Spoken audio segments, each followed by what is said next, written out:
വന്യജീവി ആക്രമണങ്ങളിൽ പരിക്കേൽക്കുന്നവർക്ക് നഷ്ടപരിഹാരം നൽകുന്നത് ചർച്ച ചെയ്ത് തീരുമാനിക്കുമെന്ന് മന്ത്രി എ.കെ. ശശീന്ദ്രൻ.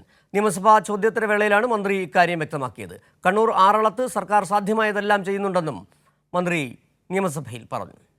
സംസ്ഥാനത്ത് വന്യജീവി ആക്രമണത്തിൽ പരിക്കേൽക്കുന്നവർക്ക് നഷ്ടപരിഹാരം നൽകുന്നതിന് ട്രൈബ്യൂണൽ തുടങ്ങുന്ന സാധ്യതകൾ പരിശോധിക്കുമെന്നും ചർച്ചകൾ നടത്തുമെന്നും മന്ത്രി എ.കെ. ശശീന്ദ്രൻ വ്യക്തമാക്കി. നിയമസഭാ ചോദ്യോത്തരവേളയിലാണ് മന്ത്രി ഇക്കാര്യം വ്യക്തമാക്കിയത്.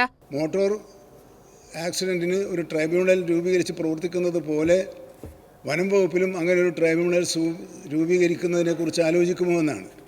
അതൊരു നല്ല നിർദ്ദേശമാണ്. ആ നിർദ്ദേശം സംബന്ധിച്ച് വിദഗ്ധന്മാരുമായും ധനകാര്യമന്ത്രിയുമായും നിയമമന്ത്രിയും ഒക്കെ ആലോചിച്ച് മാത്രമേ എനിക്ക് അത് സംബന്ധിച്ചൊരു കമ്മിറ്റ്മെൻറ്റ് സഭയ്ക്ക് നൽകാൻ സാധിക്കുകയുള്ളൂ. കണ്ണൂർ ആറളത്ത് സർക്കാർ സാധ്യമായതെല്ലാം ചെയ്യുന്നുണ്ട്. വനവിസ്തൃതിയേക്കാൾ കൂടുതൽ വന്യജീവികൾ നിലവിലുണ്ട്. ഇത് നിയന്ത്രിക്കാൻ കേന്ദ്ര സർക്കാരിന്റെ ഇടപെടൽ വേണമെന്നും പ്രതിപക്ഷവും ഇതിനൊപ്പം നിൽക്കണമെന്നും മന്ത്രി പറഞ്ഞു.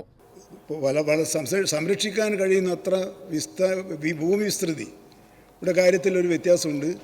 നമ്മളത് വളരെ ഇത് കൂടിയ ഒരു ഭൂമിയാണുള്ളത്. അപ്പോൾ ആ ഭൂമിയുടെ വന മേഖലയുടെ അളവനുസരിച്ചുള്ളൊരു തോതിലുള്ളതല്ല ഇപ്പോഴത്തെ വന്യമൃഗ പ്രക്രിയ എണ്ണം എന്നുള്ളത് കൊണ്ട് അത് കൺട്രോൾ ചെയ്യാണ് നമ്മൾ വേണ്ടത്. ചൂട് വർദ്ധിക്കുന്ന സാഹചര്യത്തിൽ വന്യമൃഗങ്ങളുടെ ആവാസ വ്യവസ്ഥയിൽ മാറ്റമുണ്ടാകുമെന്നും വന്യമൃഗങ്ങൾക്കാവശ്യമായ വെള്ളവും ഭക്ഷണവും ഉറപ്പാക്കുമെന്നും മന്ത്രി എ.കെ. ശശീന്ദ്രൻ വ്യക്തമാക്കി.